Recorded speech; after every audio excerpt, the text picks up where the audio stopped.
నమస్తే. ఏపీలో పోలీస్ రాజ్యం నడుస్తుందా, రౌడీ రాజ్యం నడుస్తుందా అని కొద్ది రోజుల క్రితం సంచలన ట్వీట్ చేశారు వైసీపీ అధినేత వైఎస్ జగన్మోహన్ రెడ్డి. హే రామ్ సేవ్ ఆంధ్ర అంటూ కూడా ఆయన ట్విట్టర్ వేదికగా ప్రభుత్వాన్ని సూటిగా ప్రశ్నించారు.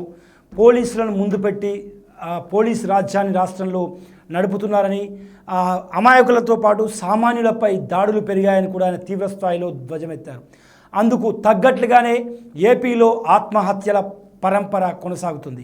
ముఖ్యంగా పోలీసులు చేసేటువంటి చేష్టలతో అమాయకులైనటువంటి చాలామంది ప్రాణాలు కోల్పోతున్నారు. కొందరు సూసైడ్ నోట్ రాసి చనిపోతే మరికొంతమంది సెల్ఫీ వీడియోలు తీసుకొని మరీ పోలీసుల పేరు చెప్పి మరీ చనిపోతున్నటువంటి పరిస్థితి.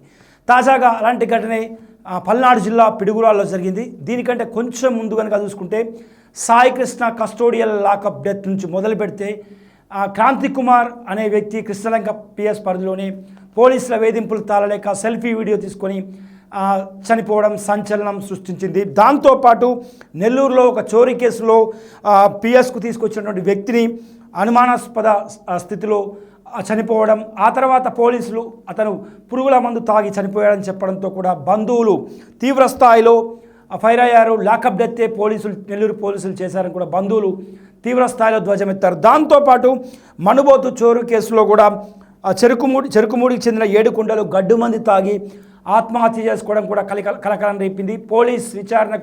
పోలీస్ స్టేషన్కి వెళ్ళి వచ్చిన తర్వాత ఈ ఘటన జరగడంతో దెబ్బలు భరించలేకే, ఆ వేధింపులు తట్టుకోలేక, చిత్రహింసలు తట్టుకోలేక తాను సూసైడ్ చేసుకున్నట్టు కూడా మృతుని బంధువులు అదేవిధంగా వారి సన్నిహితులు ఆరోపించిన సందర్భం. ఇక మరొక తాజా ఘటన ఇప్పుడు ఏపీలో కలకలం సృష్టిస్తుంది. అది కూడా ఒక మైనార్టీ వర్గానికి చెందినటువంటి ఒక ఉద్యోగి సూసైడ్ చేసుకోవడం, అది సెల్ఫీ వీడియో తీసుకోవడం, దాంతోపాటు ఒక సూసైడ్ నోట్ రాసి అందులో చనిపోవడం ఇప్పుడు సంచలనం రేపుతుంది. పల్నాడు ప్రాంతంలో ఇప్పుడు ఒక మైనార్టీకి చెందినటువంటి వ్యక్తి చనిపోవడం కలకలం రేపుతుంది. దీనంతటికి ప్రధాన కారణం పిడుగురాళ్ళకు సంబంధించిన సిఐ ఎస్ఐతో పాటు ఇతర పోలీస్ సిబ్బంది ఉన్నారన్నది ఆ సెల్ఫీ వీడియోలో, అదేవిధంగా సూసైడ్ నోట్లో ఉన్నటువంటి సారాంశం. ఇక పూర్తి వివరాల్లోకి వెళ్తే షేక్ దరియా హుసేన్ 49 ఏళ్ల వయసు ఉన్నటువంటి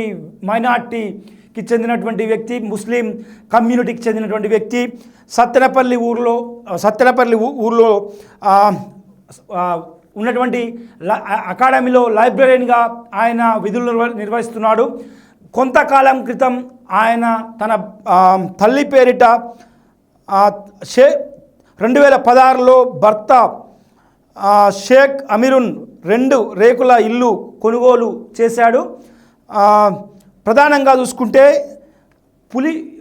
పులికూరు ప్రశాంత్ పేరిట ఇల్లు అతడి తల్లి లక్ష్మి ఆయనకు అమ్మినట్లు కూడా చాలా స్పష్టంగా దస్తావేజుల్లో ఉన్నట్లు కూడా స్పష్టంగా పేర్కొన్నారు. ప్రధానంగా 2016లో కొన్నటువంటి ఆ ఇళ్లకు సంబంధించి వివాదం నడుస్తోంది. అప్పుడు ఎందుకంటే అది ఆ ఇల్లు 22A జాబితాలో ఉన్నటువంటి ఇల్లు కావడంతో, అవి రిజిస్ట్రేషన్కు కానటువంటి ఇల్లు కావడంతో కూడా ప్రధానంగా స్వాధీన అగ్రిమెంట్ ఎక్కడైనా సరే తెలుగు రాష్ట్రాల్లో ఎక్కడైనా సరే రిజిస్ట్రేషన్ కానటువంటి అసైన్ ల్యాండ్స్ కానీ ఇతరత్ర భూములు ఉన్నటువంటి ప్రాంతంలో పూర్తి స్థాయిలో డబ్బులు చెల్లించిన తర్వాత, అంటే ముందుగా చేసుకున్నటువంటి ఒప్పందం ప్రకారం పూర్తి స్థాయిలో డబ్బులు ఒప్పందం చేసుకున్నటువంటి ద్వారా స్వాధీన అగ్రిమెంట్ ఎవరి దగ్గర నుంచి అయితే మనం కొనుగోలు చేశామో ఆ వ్యక్తి నుంచి రిజిస్ట్రేషన్ కాలేదు కాబట్టి స్వాధీన అగ్రిమెంట్ పేరుతో రాసుకుంటాము. స్వాధీన అగ్రిమెంట్ మీన్స్ పూర్తిగా మన హక్కులన్నీ కూడా మనకు హ్యాండ్ ఓవర్లోకి వస్తాయి. అది కూడా పూర్తిగా స్టాంప్ పేపర్లో ₹100 కానీ ₹50 స్టాంప్ పేపర్లో, బాండ్ పేపర్ అంటారు, బాండ్ పేపర్లో రాసుకుంటారు. సో ముందు అంటే తర్వాతి రోజుల్లో వాళ్ళ ఫ్యామిలీకి సంబంధించి ఎటువంటి లీగల్ వివాదాలు తలెత్తకుండా ఈ విధంగా చేస్తూ ఉంటారు.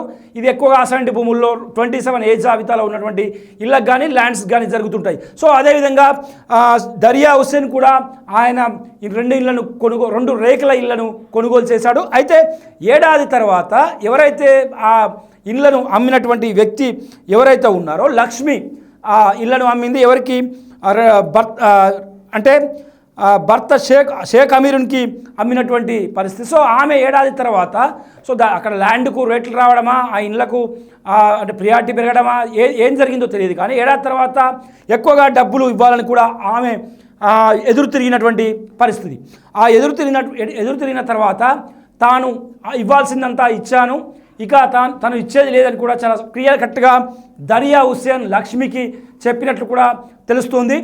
ఆ స్వాధీన అగ్రిమెంట్ ప్రకారం ఇల్లు నాకే ఉంటాయి, ఎట్టి పరిస్థితుల్లో తాను ఖాళీ చేసేది లేదు, ఇళ్లను మీకు ఇచ్చేటువంటి ప్రసక్తి లేదు, ఎక్స్ట్రా డబ్బులు కూడా తాను ఇవ్వనని కూడా కరాఖండిగా చెప్తూ 2019లో ఆయన హైకోర్టులో పిటిషన్ దాఖలు చేశారు. తనను ఇబ్బందులకు గురి చేస్తున్నారు, ఆల్రెడీ అమౌంట్ మొత్తం తీసుకొని 22 ఏ జాబితాలో ఉన్నటువంటి ఇల్లు కావడంతో రిజిస్ట్రేషన్కి అవి నోచుకోలేదు. స్వాధీన అగ్రిమెంట్ పేపర్లను మేము లక్ష్మికు మాకు మధ్య ఒప్పంద పత్రాలు జరిగాయి, సో ఆ ఒప్పంద పత్రాలన్నింటినీ కూడా చూపిస్తూ హైకోర్టులో పిటిషన్ దాఖలు చేశారు.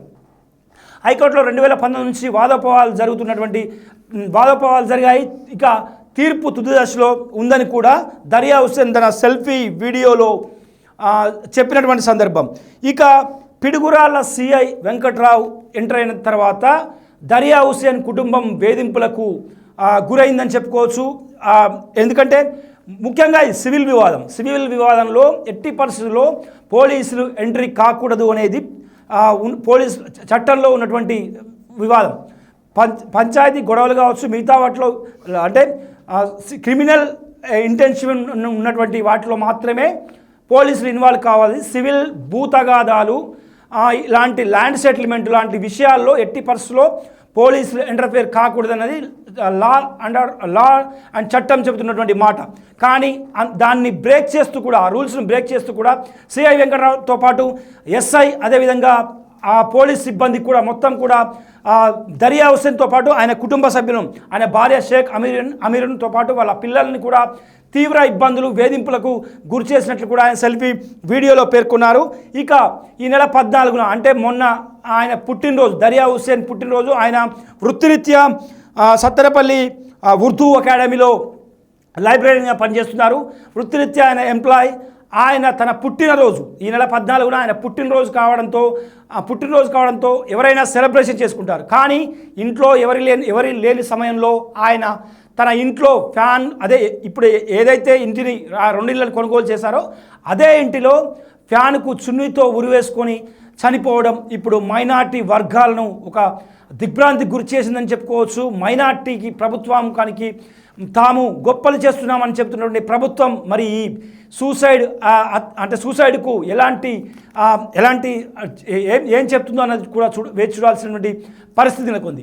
ఇక ప్రధానంగా ఎందుకు ఆయన సూసైడ్ చేసుకోవాల్సి వచ్చింది? ఒకవైపు హైకోర్టులోని కేసు ఉంది, తుది దశలో తీర్పు రేపమాప రాబోతుంది. సో ఇటువంటి పరిస్థితుల్లో ఎందుకు చేసుకోవాల్సి వచ్చిందని కొంచెం ఇన్డెప్త్లోకి వెళ్తే, ఆయన సిఐ వెంకట్రావు వేధింపులు భరించలేక అంటే చనిపోవడానికి కొద్ది రోజుల క్రితం సిఐ స్వయంగా ఆయన ఇంటికి తాళాలు వేస్తానని కూడా చెప్పినట్లు ఆయన సెల్ఫీ వీడియోలో పేర్కొన్నారు. తాళాలు వేస్తే తన పరువు ఎక్కడ, మర్యాదకు ఎక్కడ భంగం కలుగుతుందో అన్న ఆందోళన, భయంతో పాటు సిఐ వేధింపులు భరించలేక దరియా హుస్సేన్ సూసైడ్ చేసుకున్నారని కూడా కుటుంబీకులు చెబుతున్నారు. ఇక ఒకవేళ కనుక ఇల్లు కనుక లక్ష్మి కనుక ఎవరి దగ్గర లక్ష్మి దగ్గర కొనుగోలు చేశాడో ఆ ఇళ్లను వాళ్లకు అప్పగించకపోతే గంజాయి కేసు, డ్రగ్స్ కేసు పెడతానని కూడా ఆ కుటుంబ సభ్యులను బెదిరించినట్లు కూడా ఆమె ఎవరైతే దరియా హుస్సేన్ భార్య ఉందో షేక్ అమీరున్ ఆమె చెబుతున్నటువంటి మాట.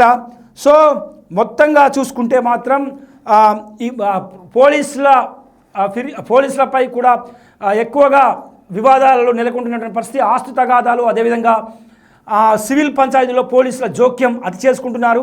ఇక దరియా హుస్సేన్ విషయానికి వస్తే ఆయన పలుమార్లు ఎస్పీకి, ఉన్నతాధికారులకు ఈ విషయం మీద ఫిర్యాదు చేసినప్పుడు కూడా వాళ్ళు పట్టించుకోలేదని కూడా ఆయన చెబుతున్నటువంటి మాట. ప్రధానంగా సహజంగా సిఐలు, ఎస్ఐల ట్రాన్స్ఫర్సు ఎస్పీ పరిధిలో కానీ మిగతా వాళ్ళ పరిధిలో కానీ ఉండవనేది బహిరంగ రహస్యం. స్థానిక ఎమ్మెల్యే అంటే ఆ కోరిక మేరకే అక్కడ ఎస్ఐల, సిఐల ట్రాన్స్ఫర్స్ ఉంటాయి. తనకు కావాల్సినటువంటి వాళ్ళను స్టేషన్లో వాళ్ళను అంటే ట్రాన్స్ఫర్ చేయించుకుంటున్నటువంటి పరిస్థితి. ఇదే విషయాన్ని గురజాల కాన్స్టిట్యున్సీ మొత్తంలో కూడా జరుగుతుంది. ఎమ్మెల్యే ఎర్రపతినేని శ్రీనివాసరావు తన స్థానిక ఎమ్మెల్యే తన పలుకుబడిని ఉపయోగించుకొని అంటే ప్రతి పోలీస్ స్టేషన్ తన గుప్పిట్లో ఉంచుకుంటున్నారన్నది అక్కడ వైసీపీ నేతలు చేస్తున్నటువంటి వాదన. ఎందుకంటే వాళ్ళ ప్రోద్బలంతో అంటే ఎమ్మెల్యే ఎరపతినేని శ్రీనివాసరావు ప్రోద్బలంతోనే పిడుగురాల సిఐ వెంకట్రావు, అదేవిధంగా ఎస్ఐ, ఇతర పోలీస్ సిబ్బంది దర్యా హుసేన్ అనే మైనార్టీ యువకుడి మీద ఇటువంటి దౌర్జన్యానికి పాల్పడ్డారు, వేధింపులకు గురి చేశారు. అందులో భాగంగానే ఆయనే సూసైడ్ చేసుకోవాల్సినటువంటి పరిస్థితిని నెలకొల్పారని కూడా అక్కడి బంధువులు, వైసీపీ నేతలు చెబుతున్నటువంటి మాట. ఖచ్చితంగా ఈ విషయంలో తాము ఎంత దూరమైనా వెళ్తాము, దర్యా హుసేన్ కుటుంబానికి ఖచ్చితంగా న్యాయం జరిగే వరకు ఎంతవరకైనా పోరాడతామని కూడా గురజాల మాజీ ఎమ్మెల్యే కాసు మహేష్ రెడ్డి చెబుతున్నటువంటి మాట. ఖచ్చితంగా వచ్చేటువంటి జగన్మోహన్ రెడ్డి వైసీపీ ప్రభుత్వంలో ఖచ్చితంగా ఆ సిఐతో పాటు పోలీసులు ఎవరైతే ఉన్నారో వారందరిపై ఖచ్చితంగా చట్టపరంగా కఠినమైన చర్యలు తీసుకుంటాము. ఇప్పుడు కనుక ఒకవేళ ఆదుకోకపోతే అధికారంలోకి వచ్చిన తర్వాత ఆ కుటుంబాన్ని తాము ఆదుకుంటామని కూడా కాసు మహేష్ రెడ్డి చెబుతున్నటువంటి మాట.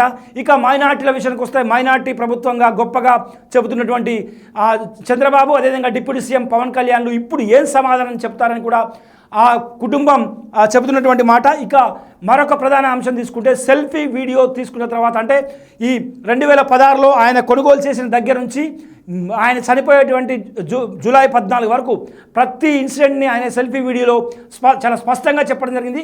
కేవలం సెల్ఫీ వీడియో కాకుండా సూసైడ్ నోట్ కూడా అక్కడ లభ్యమైంది. ఆ సూసైడ్ నోట్లో ఏపీ ముఖ్యమంత్రి చంద్రబాబు నాయుడుతో పాటు డిప్యూటీ సీఎం పవన్ కళ్యాణ్, అదేవిధంగా మంత్రి లోకేష్, వీళ్ళందరూ స్థానిక సిఐ వెంకట్రావు, అదేవిధంగా ఇతర ఎస్ఐ, ఇతర పోలీస్ సిబ్బందితో పాటు స్థానిక ఎమ్మెల్యే ఎరపతినేని శ్రీనివాసరావు పేరును కూడా సూసైడ్ నోట్లో రాసి ఆయన మరణించడం జరిగింది. మరి ఇప్పుడు ఆయన సూసైడ్ నోట్, అదేవిధంగా సెల్ఫీ వీడియో ఆధారంగా మరి వీళ్ళందరిపై కేసులు పెట్టేటువంటి ధైర్యం పోలీసులకు ఉందా అని కూడా ఆ మైనార్టీ వర్గానికి చెందినటువంటి వాళ్ళ బంధువులు, ఆయన సన్నిహితులు, కుటుంబ సభ్యులు ప్రశ్నిస్తున్నారు. అయితే కుటుంబ సభ్యులు ఇప్పటికే కేసు నమోదు చేయడంతో ఆ కేసు కాకుండా టీడీపీ నేతలు కొందరు బ్రోకర్లు రంగంలో దిగి మధ్యవర్తిత్వం చేసేటువంటి ప్రయత్నం కూడా చేస్తున్నారని వైసీపీ నేతలు, కుటుంబ సభ్యులు ఆరోపిస్తున్నారు. ఎందుకంటే సిఐ ఎస్ఐని సస్పెండ్ చేయాల్సినటువంటి ఇటువంటి పరిస్థితుల్లో బ్రోకరిజం చేస్తూ మధ్యవర్తుల దళారుల సాయంతో ఈ కేసును అంటే పక్కదారి పట్టించే విధంగా వ్యవహరిస్తున్నారనేది అక్కడ వాళ్ళు చెబుతున్నటువంటి వాదన. ఎట్టి పరిస్థితుల్లో ఈ కేసు విషయంలో వెనక్కి తగ్గేది లేదని మైనార్టీ సోదరులు చెప్తున్నటువంటి మాట. మరోవైపు మాజీ ఎమ్మెల్యే కాసు మహేష్ రెడ్డి సైతం ఈ విషయంపై తీవ్రంగా స్పందిస్తున్నటువంటి పరిస్థితి. ఇక కస్టోడియల్ లాకప్ డెత్ జరిగినటువంటి కృష్ణలంక పోలీస్ స్టేషన్లో సాయి కృష్ణ మృతిపై డిప్యూటీ సీఎం పవన్ కళ్యాణ్ మాట్లాడుతూ అంటే ఒక రౌడీని చంపితే ఒక గూండాన్ని చంపితే ఇంతగా రియాక్ట్ అవుతున్నారని చెప్పి కూడా ఒక సామాజిక వర్గాన్ని అదేవిధంగా వైసీపీ నేతలను టార్గెట్ చేసినటువంటి పవన్ కళ్యాణ్కు మరి పిడుగురాలలో ఈ జరిగినటువంటి ఈ సెల్ఫీ సూసైడ్ మరి కనపడడం లేదా అన్న చర్చ కూడా మొదలైంది. మైనార్టీ సోదరులు కూడా ఇదే విషయాన్ని ప్రశ్నిస్తున్నారు. ఏం పాపం చేశాడని దర్యా హుసేన్ తన కుటుంబాన్ని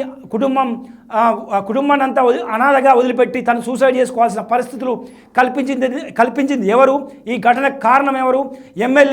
ఎమ్మెల్యే పలుకుబడితో సిఐ ఎస్ఐ యథేచ్ఛగా వేధింపులకు గురి చేస్తున్నా కూడా సివిల్ పంచాయతీల్లో భూతగాథల్లో తలదూర్చున్న రూల్స్ను బ్రేక్ చేస్తూ కూడా ఆ ఇంటికి వెళ్ళి ఇళ్లకు తాళం ఇస్తాం, గంజాయి కేసులు పెడతాం, డ్రగ్స్ కేసు పెడతామని చెప్పి బెదిరించి ఆ ఉద్యోగి ఎవరైతే దర్యా హుసేన్ ఉన్నారో ఆయన చావుకు కారణమైనటువంటి వారిని ఎవరు బాధ్యులని కూడా వాళ్ళంతా కూడా పవన్ కళ్యాణ్ను ప్రశ్నిస్తున్నటువంటి తీరు. ఎందుకంటే కొద్ది రోజుల క్రితం ఆయనే కృష్ణలంక కస్టోడియల్ లాకప్ డెత్పై ఆయనే నర్మగర్భ వ్యాఖ్యలు చేశారు. సో మరి ఈ ఇన్సిడెంట్పై ఎందుకు పవన్ కళ్యాణ్ స్పందించరు అని కూడా చెబుతున్నట్టు మాట. నిన్న పోక్సో కేసు చట్టం విషయంలో ఇటు తెలంగాణకు అటు ఏపీ డీజీపీలకు లెటర్ రాసినటువంటి పవన్ కళ్యాణ్ ఈ ఘటనపై ఎందుకు స్పందించరు? మైనార్టీ ప్రభుత్వం మాది, మైనార్టీ గొప్పలు చేస్తున్నామని చెప్పుకుంటున్నటువంటి ప్రభుత్వం ఎందుకు స్పందించాలని కూడా వాళ్ళు చెబుతున్నారు. ఎరపతినేని శ్రీనివాసరావు అండతోనే యథేచ్ఛగా ఇటువంటి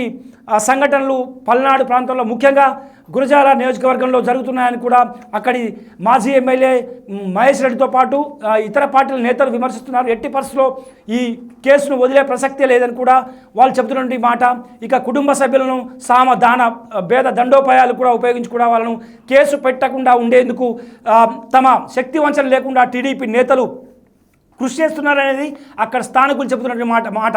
సో మొత్తానికి ఏమి తెలియనటువంటి అంటే రూపాయి కూడబెట్టుకొని కష్టపడి సంపాదించిన సొమ్ముతో 2 ఇళ్లను కొనుగోలు చేసినటువంటి దరియా హుసేన్కు చివరికి చావే మిగిలింది. సో మరి ఈ సెల్ఫీ సూసైడ్లో బాధ్యులు అంటే ఎవరైతే బాధ్యులు ఉన్నారో, ఎవరైతే నిందితులు ఉన్నారో మరి వారందరికీ చట్టపరంగా శిక్ష పడుతుందా?